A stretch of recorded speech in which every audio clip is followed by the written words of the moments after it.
Hi guys, how are you? This is video number 5 in my mindfulness series, and I'm so excited because we've got our boots on the ground. Today, we're going to talk about how to start practicing mindfulness. Now, if you haven't already, check out the first 4 videos. They're all about why I'm obsessed with mindfulness, how it's changed my life, why it's so important, why I want you to join me, etc. So mindfulness is just entering into the present moment and seeing what's there. Being available to the good things before you.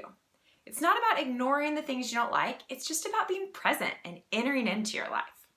So, today we're going to talk about how to do this. How do we do this? I mean, our culture says if your answer to how you're doing isn't busy, you're doing something wrong.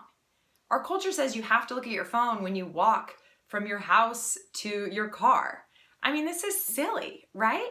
Our culture says you always have to be multitasking. What would it be like to do one thing at a time? What would it be like to be present and fully engaged in your days? How do you do it? Okay, step 1 is to practice awareness. I know, you might have hoped it was like a silver bullet that was going to make everything better, but the entry point to mindfulness is awareness. It's simply gaining the strength to note when is your mind anywhere that your body isn't. So, if you're having lunch with a friend, where's your mind? Is it on your to-do list, something that you said this morning that you're regretting, what you have to do this afternoon? Or are you all in? Are you sitting across from her, focused? Are you listening to her words? Are you engaged in the food you're eating? Are you present, or is your mind somewhere else? Or driving. You guys, driving is important. If you're driving, are you focused on the road? Are you focused on the other cars on the road? Are you focused on where you're going?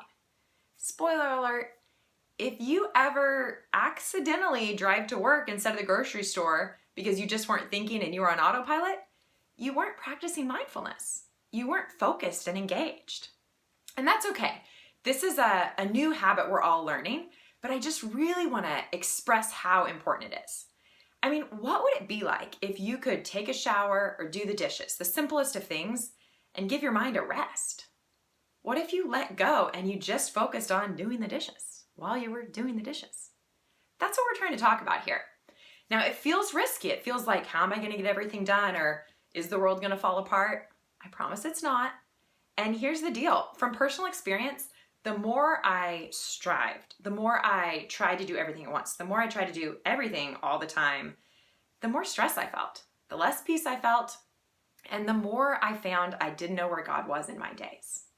The more I entered in, the more I found Him. The more I calmed down, the more my mind calmed down, the more I could actually problem solve creatively and effectively. So I really invite you to join me. Here's the deal. This might sound impossible. Or worse, it might sound boring, but I just challenge you to give it a try today.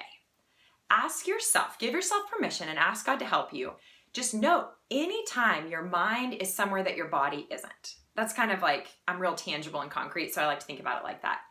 Just say, okay, anytime my mind isn't where my body is, get my attention and then help me to bring those together. If you're doing a chore at home, if you're taking care of your baby, if you're working on something at work, whatever you're doing, big or small, is your mind all there? If it's not, no problem. This is going to take time to change your habit because, again, the world's habit is not mindful, for sure. It's going to take some time. That's okay. Just ask yourself, is my mind where my body is? When it's not, bring it there. It's really that simple. So I invite you to join me. Now, when I started doing this, I put some reminders in my phones. I maybe put a sticky note in my car, etc. You might need a little help at first. That's okay. Do that if you want, but give it a try and let me know how it goes. Then hop over to the next video for step number 2 of how to integrate mindfulness into your life. And please, it'd be so helpful if you like, share, subscribe. Get a friend to join you on this journey so that you're not alone and you can remind each other as you try to strengthen these muscles. Okay, I'll see you in a couple minutes. Bye.